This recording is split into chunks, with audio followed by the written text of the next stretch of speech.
अस्सलाम वालेकुम बेटे। बेटे कल हमने पढ़ा था डिस्टेंस और डिस्प्लेसमेंट के बारे में। तो वो भी बहुत इम्पोर्टेंट आर्टिकल था शॉर्ट के लिहाज से, एमसीक्यूज के लिहाज से। आज भी जो हमने पढ़ना है स्पीड और वेलोसिटी, ये भी बेटे शॉर्ट और एमसीक्यूज के लिहाज से वेरी इंपॉर्टेंट आर्टिकल है। इसमें से सारी इन्फॉर्मेशन को यहाँ पे मैंने लिखा हुआ है, तो इसको आपने डिटेल से देखना है बेटे, ध्यान से। सबसे पहले है स्पीड, फिर वेलोसिटी, और राइट साइड पर फिर एक कॉलम बनाया हुआ है डायग्राम्स का। इसमें कुछ फार्मूले भी लिखे हुए हैं एमसीक्यूज के लिहाज से। सबसे पहले बेटे है स्पीड। स्पीड की डेफिनेशन आप लोगों ने पढ़ी हुई है, रेट ऑफ द डिस्टेंस। कि जब डिस्टेंस को टाइम पर डिवाइड करते हैं तो वो बेटे बनता है स्पीड। इसी तरह वेलोसिटी है rate of displacement. Rate of displacement या डिस्प्लेसमेंट को बेटे चेंज इन पोजीशन भी कहते हैं। तो इसको लिख सकते हैं displacement over time is called velocity. अब डिस्टेंस बेटे स्केलर है, तो डिस्टेंस से मिलकर जो स्पीड बन रही है वो भी स्केलर है। वेलोसिटी में डिस्प्लेसमेंट आता है, तो वेलोसिटी भी क्या है, वेक्टर है। बाकी बेटे यूनिट डायमेंशन दोनों की क्या होगी, सेम, LT-1 मीटर पर सेकेंड। फार्मूले आप नीचे देख सकते हैं। स्पीड बेटे इक्वल होती है S/T। वेलोसिटी के ऊपर वेक्टर लगा हुआ है, चूंकि डिस्प्लेसमेंट वेक्टर है तो वेलोसिटी भी वेक्टर है, तो ये आएगा डिस्प्लेसमेंट ओवर टाइम। फिर बेटे नीचे कुछ फार्मूले हैं, वो मैंने आपको सारी डेफिनेशन लिखवाई हुई है क्लास में, आप सबको याद भी हैं।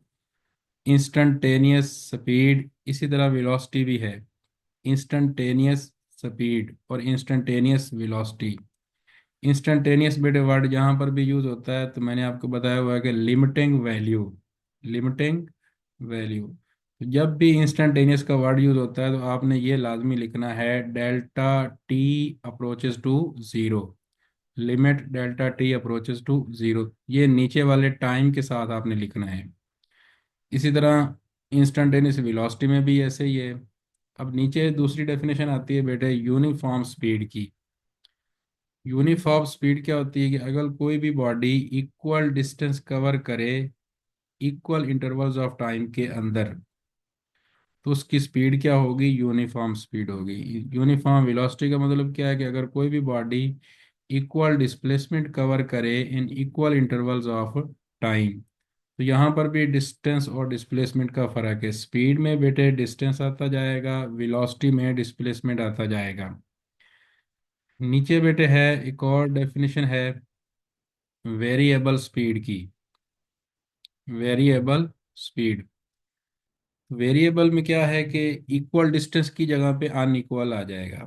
इक्वल इंटरवल्स ऑफ टाइम के अंदर अगर अनइक्वल डिस्टेंस कवर हो तो जो बॉडी की स्पीड होगी वो वेरिएबल स्पीड है। इसी तरह बेटे वेरिएबल वेलोसिटी को करेंगे तो unequal displacement in equal intervals of time, तो यहाँ पर भी डिस्टेंस और डिस्प्लेसमेंट का फर्क है। नीचे बेटे फिर एक और पॉइंट लिखा हुआ है एमसीक्यू टाइप कि एवरेज स्पीड जो है वो जीरो नहीं होती। एवरेज स्पीड जीरो नहीं होती। फिर नीचे एक और पॉइंट लिख दिया है कि एवरेज स्पीड जो है वो जीरो से लेस भी नहीं होती। जीरो से लेस भी नहीं होती। और फिर अगर लेस भी नहीं होती, इक्वल भी नहीं होती, तो जाहिर सी बात इसने ग्रेटर होना है। तो नीचे वाला पॉइंट लिखा हुआ है कि एवरेज स्पीड जो है वो ग्रेटर देन जीरो, कि जीरो से ज्यादा होगी ऑलवेज, हमेशा।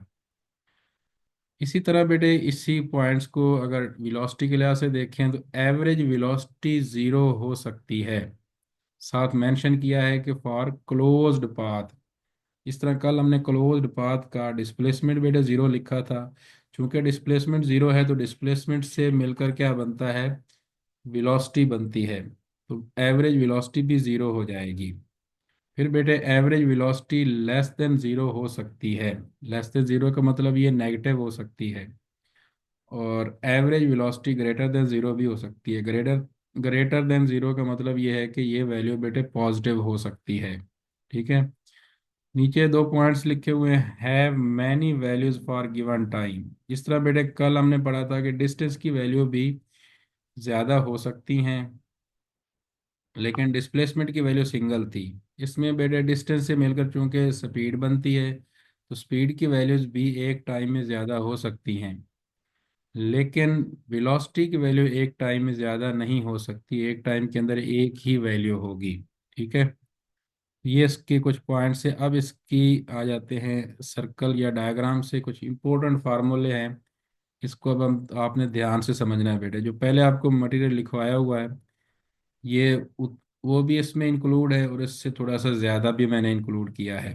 तो ये सबके लिए बेनिफिट होगा, जिन्होंने पहले पढ़ा है या जो अब पढ़ रहे हैं बेटे, दोनों के लिए इसमें फ़ायदा है।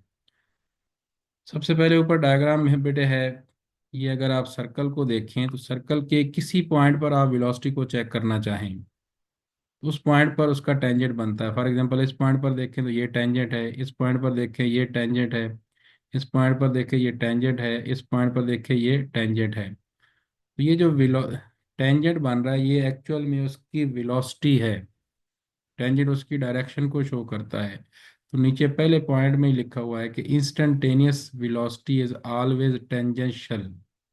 जो इंस्टेंटेनियस वेलोसिटी होती है, किसी भी लम्हे आप उसकी वेलोसिटी को चेक करना चाहें तो आप उस लम्हे उसका टेंजेंट बना लें। अगर बॉडी सर्कल में है तो इंस्टेंटेनियस वेलोसिटी क्या होगी, हमेशा टेंजेंशियल वेलोसिटी होगी। फिर दरमियान में देखें तो बेटे वी वी लिखा हुआ है, वी वी से मुराद स्पीड है, इसके ऊपर वेक्टर नहीं है। तो मतलब ये है कि जिस पॉइंट पर आप टेंजेंट ड्रा कर रहे हैं, टेंजेंट सिर्फ उसकी डायरेक्शन को चेंज कर रहा है, बाकी मैग्नीट्यूड सेम है। अगर वेलोसिटी की डायरेक्शन को निकाल दें तो बेटे बाकी मैग्नीट्यूड रह जाती है। उस मैग्नीट्यूड को हम क्या के नाम देते हैं, स्पीड का नाम देते हैं। मतलब इस पॉइंट पर स्पीड, इस पॉइंट पर स्पीड, इस पॉइंट पर स्पीड, हर पॉइंट पर स्पीड सेम रहेगी, लेकिन वेलोसिटी चेंज होगी क्योंकि डायरेक्शन चेंज हो जाएगी। इसलिए दूसरे पॉइंट में लिखा है इंस्टेंटेनियस, वी है ऊपर, वेक्टर नहीं है, इसका मतलब ये स्पीड है तो ये कांस्टेंट रहेगी। साथ ही बेटे आप लिख सकते हैं कि इंस्टेंटेनियस वेलोसिटी का जो चेंज होता है, इंस्टेंटेनियस स्पीड का चेंज, अगर स्पीड कांस्टेंट है तो उसका चेंज बेटे जीरो हो जाएगा। तो नीचे फिर पॉइंट बनता है कि instantaneous velocity does not constant. Speed constant है, वेलोसिटी कांस्टेंट नहीं है, क्योंकि डायरेक्शन उसकी हर पॉइंट पर चेंज होती रहेगी। फिर थर्ड पॉइंट पे बेटे स्पीड को ऐसे भी लिख सकते हैं, ऊपर वेक्टर लगा हो, बार लगा लें।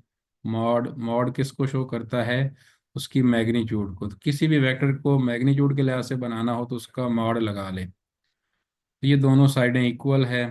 फोर्थ पॉइंट बेटे v is equal to constant. v जो वेलोसिटी है वो इक्वल कांस्टेंट होगी जब बेटे एवरेज वेलोसिटी और इंस्टेंटेनियस वेलोसिटी आपस में इक्वल होंगे। ये हमने पढ़ा है बेटे यूनिफॉर्म वेलोसिटी में। यूनिफॉर्म वेलोसिटी का एक और नाम भी होता है कांस्टेंट वेलोसिटी। कांस्टेंट वेलोसिटी, तो ये कांस्टेंट वेलोसिटी की कंडीशन भी है यूनिफॉर्म वेलोसिटी की। इसी के साथ मैंने एक और भी लिखवाया हुआ था, वेरिएबल वेलोसिटी। वेरिएबल वेलोसिटी में एवरेज वेलोसिटी और इंस्टेंटेनियस वेलोसिटी इक्वल नहीं होते। ठीक है, अब बेटे जो नीचे वाले फार्मूले हैं ये इंतहाई इंपॉर्टेंट है, बहुत ज़्यादा एमसीक्यूज में यूज़ होते हैं। एक दो एमसीक्यूज भी है जो इससे सॉल्व करने हैं, वो भी आपकी प्रैक्टिस हो जाएगी। बाकी इन फार्मूले को ध्यान से देखना है बेटे। एवरेज स्पीड हमने निकालनी है, इसमें वेलोसिटी का ताल्लुक नहीं है, स्पीड के फार्मूले हैं सारे। ये डिफरेंट कंडीशन में डिफरेंट फार्मूले निकलते हैं एवरेज फार्मूला बेटे। अगर आप कोई ऐसी बॉडी ले रहे हैं, दो बॉडीज जिन्होंने मूव करना है, दोनों का डिस्टेंस इक्वल है, दोनों का डिस्टेंस इक्वल है। मसलन एक बॉडी, इस नीचे एमसीक्यूज भी आएगा कि लाहौर से इस्लामाबाद जा रही है बस, दूसरी इस्लामाबाद से लाहौर आ रही है, तो दोनों के डिस्टेंस तो सेम है, डिस्टेंस सेम है, लेकिन टाइम डिफरेंट हो सकता है। एक की स्पीड कम हो सकती है, एक की स्पीड ज़्यादा हो सकती है, तो टाइम उनका डिफरेंट हो सकता है। अगर दोनों के डिस्टेंस सेम है, टाइम डिफरेंट है, तो एवरेज का बेटा ये फार्मूला लगेगा, 2v1 v2 divided by v1 plus v2। इसी तरह अगर डिस्टेंस डिफरेंट है, डिस्टेंस डिफरेंट है लेकिन एक की स्पीड ज़्यादा है, दूसरे की स्पीड कम है, जिसका डिस्टेंस ज़्यादा था उसकी स्पीड कम है, जिसका डिस्टेंस कम है उसकी स्पीड ज़्यादा है। मतलब इसको अपोजिट ले लेना, जिसका डिस्टेंस ज़्यादा है उसकी स्पीड कम, जिसका डिस्टेंस कम है उसकी स्पीड ज़्यादा। तो दोनों एक ही टाइम पे पहुंच जाएंगे, दोनों का टाइम इक्वल है, दोनों का टाइम इक्वल। तो टाइम अगर बेटे इक्वल है, डिस्टेंस दोनों का डिफरेंट है, तो एवरेज का ये फार्मूला यूज करेंगे, V1 plus V2 divided by 2।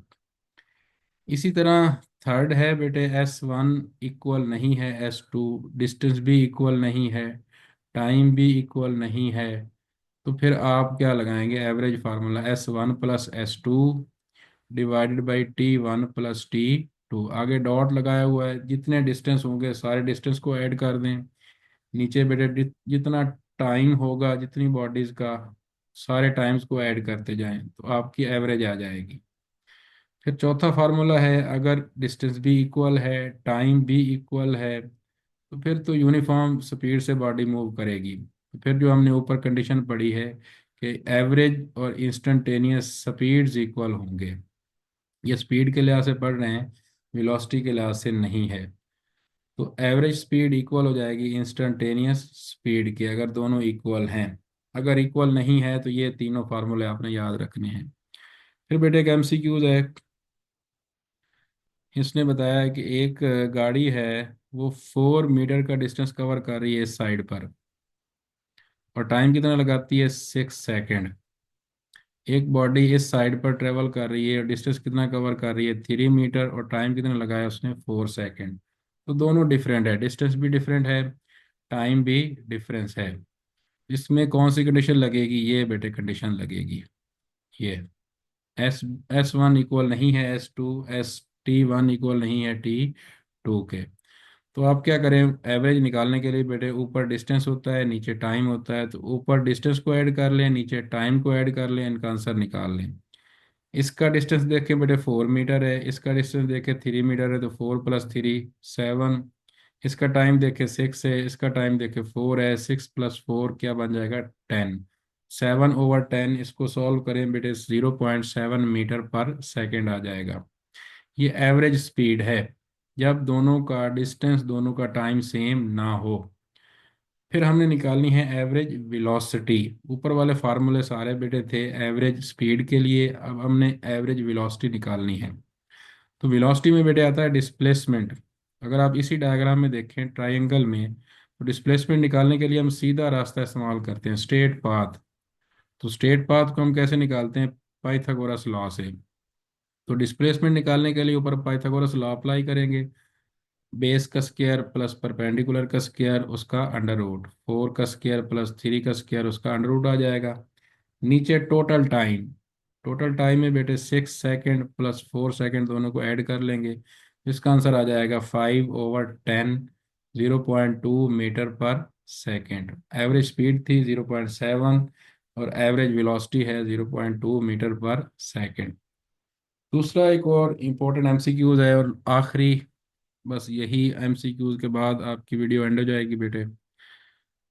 A person moves from Lahore to Islamabad, वही जो मैंने पहले बोला था, with speed of 60 kilometre per hour. एक आदमी 60 किलोमीटर फी घंटा की स्पीड से इस्लामाबाद, लाहौर से इस्लामाबाद जाता है। दूसरा, and returns back to Lahore, फिर वो वापस लाहौर भी आता है। जाते वक्त उसकी स्पीड थी 60 किलोमीटर फी घंटा, 60 किलोमीटर पर आवर। आते वक्त उसकी स्पीड है 40 किलोमीटर पर आवर। तो निकालना क्या है, what will be it's average speed and velocity. Average speed भी निकालनी है, एवरेज वेलोसिटी भी निकालनी है। तो इसमें अगर गौर करें तो बेटे डिस्टेंस तो सेम है, इस्लामाबाद से लाहौर जाएं या वापस आएं डिस्टेंस सेम है। S1 equal S2, time different है, एक किस जाने की स्पीड और है, वापस आने की स्पीड और है। तो जिसकी ज़्यादा स्पीड होगी वो कम टाइम लगाएगा, जिसकी कम स्पीड होगी उसका ज़्यादा टाइम लगेगा। तो T1 इक्वल नहीं है T2 के। तो एवरेज स्पीड का ये वाला फार्मूला लगेगा बेटे, 2V1 V2/V1 + V2। इसको जब आप इम्प्लीमेंट करेंगे यहाँ पे, तो ये देखें बेटे, ये फार्मूला यूज़ करके यहाँ पे आपने आंसर निकाल लिया है 40 kilometre per our, 40 kilometre per our. लेकिन जब हम वेलोसिटी निकालेंगे, एवरेज वेलोसिटी के लिए ऊपर एवरेज डिस्प्लेसमेंट, नीचे टाइम। अब डिस्प्लेसमेंट देखें, वो चेंज एंड डिस्प्लेसमेंट ज़ीरो है, क्योंकि वो पहले लाहौर से इस्लामाबाद गया है, फिर वापस उसने इस्लामाबाद से लाहौर आया है। तो डिस्प्लेसमेंट में कोई चेंज नहीं हुआ, जितना उसने जाने में डिस्टेंस कवर किया उतना ही वापस आने में। तो डिस्प्लेसमेंट उसका चेंज नहीं हुआ, तो चेंज एंड डिस्प्लेसमेंट ज़ीरो है। तो डेल्टा डी के ज़ीरो होने की वजह से ये सारी बेटे एवरेज वेलोसिटी ही क्या हो जाएगी, ज़ीरो हो जाएगी। तो ये बेटे आज हमने पढ़ा है वेलोसिटी और स्पीड के दरमियान फ़र्क। इम्पोर्टेंट बेटे पॉइंट्स इसमें मैंने बताए हैं सारे। बेटे जिसने पहले लेक्चर लिए हुए हैं, पहले पढ़ा भी है, वो भी बेटे इस लेक्चर को लाजमी नोट करना है। ये सारे पॉइंट्स अपने पास नोट्स बना के साथ लिख लें, ये आपके काम आएंगे बेटे एमसीक्यूज में। ठीक है बेटे। ओके। अल्लाह हाफिज। जिसका भी कोई क्वेश्चन हुआ तो वो मुझे पर्सनल मैसेज करके बेटे क्वेश्चन पे बता दें। अल्लाह हाफिज बेटे।